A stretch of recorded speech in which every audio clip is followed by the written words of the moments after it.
Hi friends, నా పేరు చందు. మీరు చూస్తున్నారా సatelugutechzone. సో గాయ్స్, ఈరోజు మనం ఏంటంటే విండోస్ 11లో ఒక 11 ఫీచర్స్ గురించి మనం ఈరోజు డీటెయిల్గా అయితే చూద్దాం. సో బేసికల్గా మనకి ఏంటంటే విండోస్ 10 నుంచి విండోస్ 11కి ఎటువంటి అప్డేట్స్ తీసుకొచ్చారు అండ్ అదేవిధంగా మార్పులు అంటే డిజైన్ పరంగా కావచ్చు, నెక్స్ట్ అదేవిధంగా ఓవరాల్ లుక్ పరంగా కావచ్చు, సెట్టింగ్స్ పరంగా కావచ్చు. సో ఎటువంటి మార్పులు తీసుకొచ్చారని చెప్పేసి నేను మీకు ఒక 11 ఫీచర్స్ అయితే పిక్అవుట్ చేశాను. సో వాటిని ఈరోజు నేను మీకు ఈ వీడియోతో చూపించబోతున్నాను అనమాట. సో ఈ వీడియో ఎక్కడ కూడా స్కిప్ చేయొద్దుగా, లాస్ట్ వరకు అయితే వాచ్ చేయండి.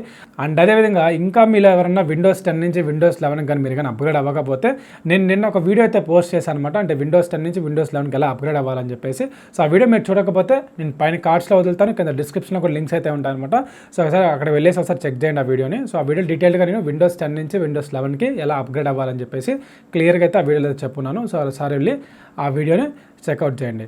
సో ఇంకా మనం టాపిక్లోకి వెళ్ళబోయే ముందు మీరు మన ఛానల్ కానీ ఫస్ట్ టైం విజిట్ చేసినట్లయితే కింద red colour subscribe button click చేసి సబ్స్క్రైబ్ చేసుకోండి. అలాగే పక్కన బెల్ ఐకాన్ క్లిక్ చేసి యాక్టివేట్ చేసుకోండి. ఎందుకంటే నేను ఏ వీడియో పోస్ట్ చేసినా మీకు ఒక నోటిఫికేషన్ అయితే వస్తుంది. సో ఇంకా మనం వితౌట్ ఎనీ డిలే మనం టాపిక్లోకి అయితే వెళ్ళిపోదాం.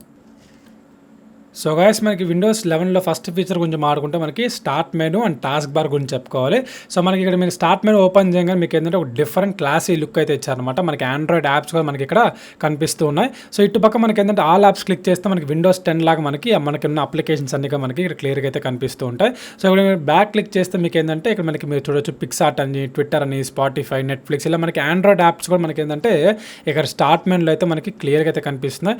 నెక్స్ట్ మనకి టాస్క్ బార్ గురించి మాట్లాడుకోవాలి. సో టాస్క్ బార్ మనకి సెంట్రల్ అలైన్మెంట్ అయితే ఉంటుందన్నమాట. సో ఇది మనకి మ్యాప్ బుక్ లాగా, సేమ్ మనకి మ్యాక్ లాగా. సో మనకి లెఫ్ట్ అలైన్మెంట్తో ఉంటుంది మనకి విండోస్ 10 అవన్నీ కూడా. మనకి ఇక్కడ విండోస్ 11లో ఏంటంటే మనకి సెంట్రల్ అలైన్మెంట్ అయితే తీసుకొచ్చారు.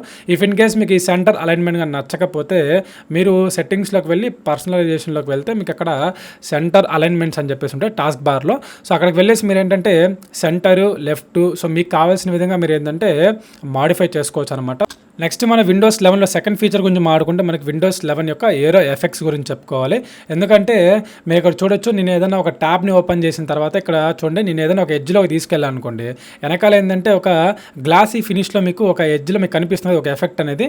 సో ఇది మనకి విండోస్ 10లో మనకి పాత వర్షన్స్లో అయితే రాదనమాట. సో దీంట్లో మనకి కొత్తగా అయితే వీళ్ళు తీసుకొచ్చారు. చూడొచ్చు మీకు ఏంటంటే గ్లాసీ ఫినిష్లో మీకు బ్యాక్ ఎండ్ ఒక ఎఫెక్ట్ అయితే వస్తుంది కదా. సో ఇదే మనకి ఏరో ఎఫెక్ట్స్ అంటారు. సో విండోస్ 11లో మనము ఇది కొత్తగా అయితే చూస్తున్నాం. సో బాగుంది ఇది లుక్ కూడా. మీకు ఏంటంటే మీరు చూడొచ్చు, ఈ ట్యాబ్ అనే కదా, మీరు ఏ ట్యాబ్ ఓపెన్ చేసినా కూడా మీకు ఏంటంటే ఇటువంటి ఏరో ఎఫెక్ట్స్ అనేవి వస్తూ ఉంటాయి. నెక్స్ట్ మనకి థర్డ్ ఫీచర్ గురించి మాట్లాడుకుంటే మనకి ఓపెన్ ఇన్ విండోస్ టెర్మినల్ అనమాట. మనం రైట్ క్లిక్ చేయగానే మనకి ఇటువంటి ఆప్షన్ మనకి విండోస్ 11లో కొత్తగా అయితే ఇచ్చారు.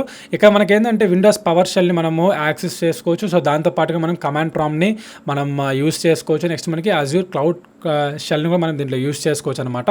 సో ఒకప్పటి రోజుల్లో మనకి ఎంఎస్ డాస్ని యూస్ చేసి మనం మోస్ట్ ఆఫ్ ది ప్రోగ్రామ్స్ అనేవి కూడా మనం చేస్తూ ఉంటాం. ఇప్పుడు మనకి ఏంటంటే కీబోర్డ్స్, ఈ సాఫ్ట్వేర్స్ అన్ని వచ్చేసిన తర్వాత మనం ఇప్పుడు ఎవరు కూడా దాన్ని వాడట్లేదు. మామూలుగా పాత వర్షన్స్లో ఏంటంటే మనకి రన్లోకి వెళ్ళి కమాండ్ ప్రాంప్ట్ని అయితే మనం తెప్పిస్తాం. బట్ మనకి ఇక్కడ ఏంటంటే డైరెక్ట్గా రైట్ క్లిక్ చేయగానే మనకి ఈ యొక్క విండోస్ టెర్మినల్ బటన్ అయితే కొత్తగా అయితే ప్రొవైడ్ చేశారు. నెక్స్ట్ మనకి ఫోర్త్ ఫీచర్ గురించి మాట్లాడుకుంటే మనకి విండోస్ 11 యొక్క మల్టీ టాస్కింగ్ గురించి చెప్పుకోవాలి. ఎందుకంటే ఇక్కడ మనకి పైన మినిమైజ్, రీస్టోర్, క్లోజ్ బటన్స్ ఉంటాయి కదా, 3 బటన్స్. ఇక్కడ మనకి ఏంటంటే రీస్టోర్ బదులు మనకి ఈ మల్టీ టాస్కింగ్ బటన్ అయితే ఇచ్చారనమాట. సో దాన్ని క్లిక్ చేస్తే మీరు ఏంటంటే మీరు ఏదన్నా అంటే మనకి మొబైల్ లాగా సేమ్, సో మీరు మల్టీ టాస్కింగ్ చేయొచ్చు. ఇక్కడ మీకు ఏంటంటే 4-5 పనులు, 4-5 ట్యాబ్స్ ఒకేసారి మీ యొక్క కంప్యూటర్లో ఓపెన్ చేసుకొని మీరు వర్క్ అయితే చేయొచ్చు అనమాట. ఇక్కడ చూడొచ్చు, నేను ఫస్ట్ ట్యాబ్లో నేను మీకు దిస్ పీసీ అయితే ఓపెన్ చేస్తున్నాను. నెక్స్ట్ మీకు ఏంటంటే స్క్రీన్ రికార్డింగ్ ఒక ట్యాబ్లో అయితే జరుగుతుంది. నెక్స్ట్ మీకు ఇంకో దాంట్లో గూగుల్ క్రోమ్ అయితే నేను ఓపెన్ చేస్తున్నాను అనమాట. సో ఇలా మీరు ఏంటంటే మల్టీ టాస్కింగ్ చేయొచ్చు. ఇక్కడ మీకు కావాలనుకుంటే మీకు ఇప్పుడు 3 ట్యాబ్స్లో అయితే ఉందన్నమాట. నేను 2 ట్యాబ్స్కి మార్చి చూపిస్తాను మీకు.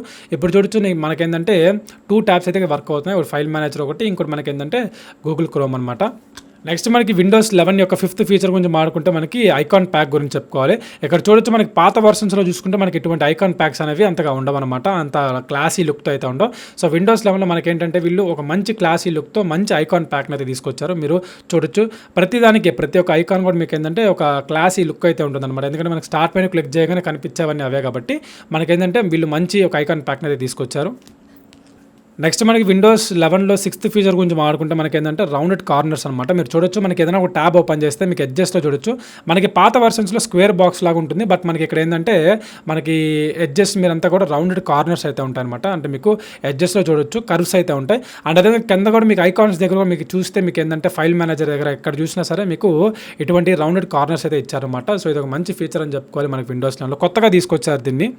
నెక్స్ట్ మనకి విండోస్ 11లో 7th ఫీచర్ గురించి మాట్లాడుకుంటే మనకి విడ్జెట్స్ గురించి చెప్పుకోవాలి. సో విడ్జెట్స్ క్లిక్ చేయగానే మీకు ఏంటంటే మీ మామూలుగా జరుగుతున్న ఇన్ఫర్మేషన్ అంటే బయట న్యూస్ కావచ్చు, నెక్స్ట్ మనకి అదేవిధంగా మనకి ఎన్విరాన్మెంట్ ఎలా ఉంది, సో క్లైమేట్ ఎలా ఉంది, నెక్స్ట్ మనకి స్కోర్స్ కావచ్చు, నెక్స్ట్ మనకి ఫొటోస్, నెక్స్ట్ మనకి ట్రేడింగ్ చేసినప్పుడు ఏదైనా కావాల్సిన ఇన్ఫర్మేషన్ ఇటువంటి మీరు కావాలనుకుంటే విడ్జెట్స్ కూడా మీరు యాడ్ చేసుకోవచ్చు. ఏదంతా మీకు తెలియదేం కాదు, మనకు మొబైల్స్లో కూడా చూస్తూనే ఉంటాం. సో దీంట్లో వీళ్ళు మనకేంటంటే ఈ విడ్జెట్స్ మనకి పీసీలో కూడా తీసుకొచ్చారు అని చెప్పాలి మనకి విండోస్ 11లో కొత్తగా. నెక్స్ట్ మనకి విండోస్ 11లో 8th ఫీచర్ గురించి మాట్లాడుకుంటే మనకి ఏంటంటే సౌండ్స్ గురించి చెప్పుకోవాలి. సో మీరు సెట్టింగ్స్లోకి వెళ్ళి ఒకసారి మీరు సౌండ్స్ అని క్లిక్ చేయగానే చేంజ్ యువర్ సౌండ్స్ క్లిక్ చేయండి. అక్కడ మీకు ఏంటంటే మామూలుగా విండోస్ 10లో ఉన్న ఫీచర్స్ కంటే కూడా మనకి ఇక్కడ కొంచెం సౌండ్స్ని కొంచెం దాన్ని ఏమంటారు కొంచెం క్లాసీగా అంటే మంచి క్రిస్పీ సౌండ్స్తో అయితే తీసుకొచ్చారనమాట. అంటే మనకి విండోస్ 10లో అంటే మనకి ఏదైనా ఒక పెన్ డ్రైవ్ పెట్టినప్పుడు, లేకపోతే మనం ఏదైనా ఒక నోటిఫికేషన్ వచ్చినప్పుడు ఇటువంటిప్పుడు కావాల్సిన మనకి సౌండ్స్ అనేవి కొంచెం కొత్తగా అయితే వీళ్ళు మనకి తీసుకొచ్చారు వన్ కంపేర్ టు పాత వర్షన్స్తో పోల్చుకుంటే. నేను అవి కొన్ని గమనించాను. మనకు విండోస్ 10లో కొన్ని ఉన్నాయి, కొన్ని లేవు. బట్ మనకి ఏంటంటే విండోస్ 11లో కొన్ని కొత్తగా ఇంట్రడ్యూస్ చేసి ఈ సౌండ్స్ని అయితే తీసుకొచ్చారనమాట. మనకి విండోస్ 10లో వాటిలో మనకి విండోస్ డిఫాల్ట్ అయితే ఉంటుంది. ఇఫ్ ఇన్ కేస్ మీరు మార్చుకోవాలనుకుంటే మీరు ఇక్కడికి వచ్చి సౌండ్స్ చేంజ్లో మీరు చేంజ్ చేసుకోవచ్చు. నెక్స్ట్ మనకి విండోస్ 11లో 9th ఫీచర్ గురించి మాట్లాడుకుంటే మనకి విర్చువల్ డెస్క్టాప్ అని చెప్పుకోవాలి. సో కింద మనకి సెర్చ్ పక్కన విర్చువల్ డెస్క్టాప్ అని చెప్పేసి ఉంటుంది. అక్కడ మనకి ఏంటంటే ఆ డిఫరెంట్ అంటే మనకి 4-5 డెస్క్టాప్లు మనం క్రియేట్ చేసుకోవచ్చు అనమాట. సో మనం ఆ 4 డిఫరెంట్ వర్క్ అయితే మనము చేస్తూ ఉండొచ్చు. ఇప్పుడు చూడొచ్చు నేను ఏంటంటే ఇక్కడ మీరు క్లియర్గా గమనిస్తే నేను ఒక డెస్క్టాప్లోనేమో నేను యూట్యూబ్ అయితే ఓపెన్ చేశాను, ఇంకో దాంట్లోనేమో నేను నార్మల్గా గూగుల్ క్రోమ్ అయితే ఉండదన్నమాట. సో నేను డెస్క్టాప్ 2కి నేను మారినప్పుడు ఆటోమేటిక్గా నేను ఏంటంటే డెస్క్టాప్లో మనకి గూగుల్ క్రోమ్ అయితే వస్తుంది. సో డెస్క్టాప్ 1 కావాలనుకున్నప్పుడు డెస్క్టాప్ 1లో అయితే ఉంటానన్నమాట. సో అవి మీరు మార్చుకోవచ్చు. నెక్స్ట్ మీకు విండోస్ 11లో మనకి టచ్ కంట్రోల్ కూడా చాలా ఇంప్రూవ్ చేశారు. సో మీరు ఎవరైనా మీకు ఒకవేళ మీరు ట్యాబ్స్ కానీ అటువంటి మీరు ఏమైనా యూస్ చేసినప్పుడు ల్యాప్టాప్స్కి మీకు టచ్ స్క్రీన్స్ ఉంటే మీకు అది బాగా తెలుస్తుంది అనమాట. మనము ఏదైనా రాసినప్పుడు కానీ అటువంటి టచ్ కంట్రోల్స్ చాలా ఇంప్రూవ్ అయితే చేశారనమాట. నెక్స్ట్ మనకి విండోస్ 11లో 10th ఫీచర్ గురించి మాట్లాడుకుంటే మనకి రీఫ్రెష్ యాక్షన్ సెంటర్ అనమాట. అంటే మనకి ఏంటంటే ఇక్కడ చూడొచ్చు మీకు ఈ ఐకాన్స్ కూడా మనకి ఈ యొక్క ట్యాబ్స్ కానీ ఇవన్నీ కూడా మనకి ఎడ్జెస్లో కర్వ్స్ అయితే ఉన్నాయి. నెక్స్ట్ బటన్స్ కానీ ఇవన్నీ కూడా మనకి ఏంటంటే ఒక క్లాసీ డిజైన్తో తీసుకొచ్చారు. మనకి పైన కూడా బ్యాటరీ సేవర్ ఇవన్నీ కూడా మనకి ఏంటంటే మీరు చూడొచ్చు ఎడ్జస్ట్లో మీకు కర్వ్స్ అయితే ఉన్నాయన్నమాట. అదే మనకి విండోస్లో 10లో మీరు అలా చూసుకుంటే మీకు ఏంటంటే బాక్సెస్ రూపంలో ఉంటుంది. బట్ మనకి ఇక్కడ ఏంటంటే కొంచెం డిజైన్ మార్చారు, కొత్తగా అయితే తీసుకొచ్చారనమాట. బికాస్ ఆఫ్ ఎందుకంటే పాత దానిలాగే ఉంటే కొంచెం డిఫరెన్స్ ఉండదు కాబట్టి వీళ్ళు కొంచెం ఇక్కడ కొంచెం డిజైన్ అయితే కొంచెం మార్చారని చెప్పేసి నాకు అనిపిస్తుంది. సో అట్ లాస్ట్ ఫైనలీ మనకి విండోస్ 11లో 11th ఫీచర్ గురించి మాట్లాడుకుంటే మనకి డార్క్ మోడ్ అని చెప్పుకోవాలి. సో సెట్టింగ్స్లోకి వెళ్ళిన తర్వాత పర్సనలైజేషన్లో మీరు అక్కడ ఉంటుంది అనమాట కలర్స్లోకి వెళ్తే మీరు డార్క్ థీమ్ని కూడా మీరు పెట్టుకోవచ్చు అనమాట. సో డార్క్ మోడ్లో మీరు పెట్టుకుంటే నైట్ టైం ఎప్పుడైనా మీరు యూజ్ చేసినప్పుడు అటువంటిప్పుడు మీకు ఐకాన్స్ అనేవి చాలా ఎఫెక్టివ్గా కనపడతాయి. కానీ కొంచెం టైం తీసుకుంటుంది. టైం తీసుకున్న తర్వాత మీకు ఏంటంటే మొత్తం కూడా సెట్ అయిపోతుంది అనమాట. ఇప్పుడు మీరు నైట్ టైం యూజ్ చేస్తుంటే మీకు ఏంటంటే ఒక మంచి ఫీల్ అయితే ఉంటుంది అనమాట. ఐకాన్స్ అన్నీ కూడా మీకు క్లియర్గా కనిపించడము. సో మార్నింగ్ టైం మీరు ఏంటంటే మీరు లైట్ థీమ్స్ నెక్స్ట్ అటువంటివి అయితే మీరు యూజ్ చేయొచ్చు. సో మీ కంటికి ఎఫెక్ట్ అయితే ఉండదన్నమాట. సో ఫ్రెండ్స్ చూసారు కదా, ఇది నేను రీసెంట్గా ఈ 2 డేస్లో గమనించిన ఈ 11 ఫీచర్స్ అయితే. సో ఇవి కాకుండా ఇంకేదైనా మీరు విండోస్ 11 వాడుతున్నట్లయితే, సో మీరు ఏదైనా ఇంకేదైనా ఎక్స్టర్నల్ ఫీచర్స్ మీరు ఏదైనా గమనించినట్లయితే కింద కమెంట్ సెక్షన్లో కమెంట్ చేయండి. సో నేను తెలుసుకుంటాను. సో నాతో పాటుగానే చూస్తున్న వ్యూవర్స్ కూడా ఆ కమెంట్ సెక్షన్లో చదివి వాళ్ళకు కూడా ఆ కొత్త ఫీచర్స్ ఏంటో తెలుసుకుంటారు. So that's it for today guys. ఈ వీడియో మీకు నచ్చింది అనుకుంటున్నాను. నచ్చితే ఒక లైక్ అయితే చేయండి. అంటే అదేవిధంగా ఈ వీడియో మీద మీ ఒపీనియన్ కింద కమెంట్ సెక్షన్లో కమెంట్ చేయండి. సో ఎంతమంది విండోస్ 11 యూస్ చేస్తున్నారని చెప్పేసి నాకు కింద కమెంట్ సెక్షన్లో తెలపండి. సో నాకు ఒక ఐడియా వస్తుంది. సో ఎంతమంది విండోస్ 11కి అయితే అప్గ్రేడ్ అయ్యి సో విండోస్ 11 యూస్ చేస్తున్నారని చెప్పేసి. ఒకవేళ మీరు విండోస్ 10 యూస్ చేస్తుంటే నేను విండోస్ 10 యూస్ చేస్తున్నాను, విండోస్ 10 అని చెప్పేసి కమెంట్ సెక్షన్లో అయితే కమెంట్ చేసి అయితే తెలపండి. ఇఫ్ ఇన్ కేస్ మీరు విండోస్ 11 యూస్ చేస్తుంటే విండోస్ 11 అని చెప్పేసి కింద కమెంట్ సెక్షన్లో కమెంట్ చేసి తెలపండి. సో ఈ వీడియో మీకు నచ్చింది అనుకుంటున్నాను గైస్. నచ్చితే ఒక లైక్ అయితే చేయండి. అండ్ అదేవిధంగా ఈ వీడియోని మీ ఫ్రెండ్స్ అండ్ ఫ్యామిలీ మెంబర్స్ ఖచ్చితంగా షేర్ చేస్తాను కోరుకుంటున్నాను. సో మళ్ళీ ఒక మంచి టెక్నికల్ టాపిక్తో మళ్ళీ ముందుకు వచ్చేస్తాను. అంతవరకు thank you. Have a nice day.